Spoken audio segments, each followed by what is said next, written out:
Football एउटा खेल मात्र नभएर एउटा इमोसन हो।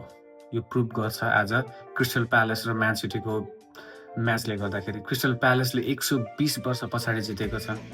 कङ्ग्रेचुलेसन क्रिस्टल प्यालेस र साथसाथमा उसको फ्यानहरूलाई। आफै विचार गर्नुहोस्, 120 वर्ष पछाडिको सफलता, एउटा टाइटल होइन, त्यस्तो ठुलो टाइटल त होइन, तर कुनै टाइटललाई डिस्क्रिमिनेसन गर्नु खोजेको त होइन, तर पनि एउटा इङ्ग्लिस प्रिमियर लिगको होम टाइटलमा यो एउटा राम्रै टाइटल मानिन्छ, एफए कप।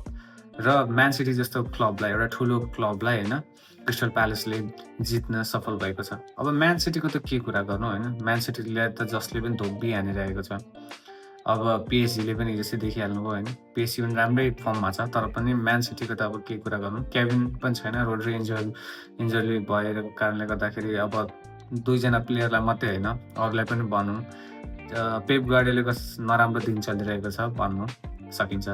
र हिजोस्ति नै तपाईँहरूले देखिहाल्नु होला, लिभरपुल र न्युक्यासलले पनि होइन, लगभग 60-70 वर्ष पछाडि उनीहरूले एउटा टाइटल जितेको थियो लिभरपुललाई होइन। पहिलोचोटि त्यस्तो हुँदाखेरि त्यहाँको फ्यानहरू होइन एकदमै रुएर क्राउड एकदमै क्राउड भएर त्यहाँ टिमलाई पुरा सेलिब्रेसन गरिरहेको थियो। त्यसै गरी आज क्रिस्टल प्यालेसले पनि एउटा होइन हिस्ट्री क्रिएट गर्यो कि 120 वर्ष पछाडि पनि दे क्यान डु इट।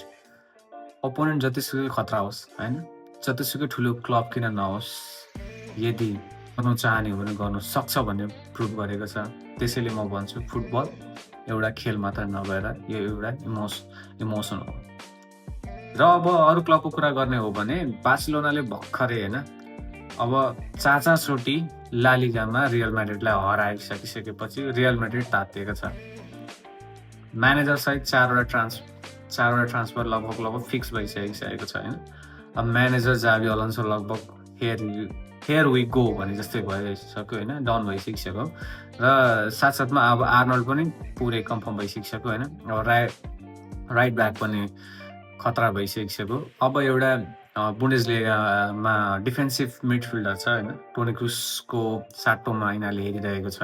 अब यो यदि भयो छ भने रियल म्याड्रिड पनि तातिरहेको छ। र रियल म्याड्रिडको चाहिँ कस्तो छ भने पनि रहेको छ भने जानेहरू पनि तयारमा छ है। त्यो कारणले गर्दाखेरि अब टोनी क्रुसको सट्टामा त हेर्यो, अब म्याड्रिडको सट्टामा को छ त? म्याड्रिड पनि त बबाल प्लेयर हो होइन। अब उमेरले गर्दाखेरि पो यङ हुँदा त बबाल थियो, अहिले पनि अब फुल टाइम खेल्नु नसकेन, हाफ टाइममा आएर पनि बबाल खेलिरहेको छ। र अब कुरा गरौँ बार्सिलोना पनि तातेको छ। अब लेभेन्डोस्की नो डाउट राम्रो स्ट्राइकर हो, तर लेभेन्डोस्कीको सट्टामा अब एउटा को रोज्ने त? अब ट्विटरको कुरा गर्ने हो भने त अब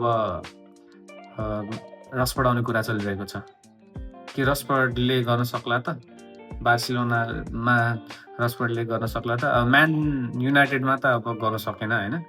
अब के गर्छ त हेरौँ, उनीहरूले पनि हेरिरहेको छ। अब राफेलियालाई पनि हेरिरहेको छ मार्केट, तर बब्बाल तातिरहेको छ। लेट्स सी पुरै कन्फर्म भइसकेपछि हुन्छ। र साथसाथमा अब रियल म्याड्रिडको पहिलो प्लेयर एम्बापे बन्यो जसले चाहिँ 40 गोल गरेको छ होइन एउटा सिजनमा। फर्स्ट प्लेयर भयो रियल म्याड्रिडको। Let's see. यसरी नै म तपाईँहरूलाई भिडियो ल्याउने नै छु। मैले जानेको, मैले बुझेको, म त्यस्तो एक्सपर्ट होइन होइन, मैले जसरी इन्जोय गर्छु त्यही आधारले म तपाईँलाई भने नै छु।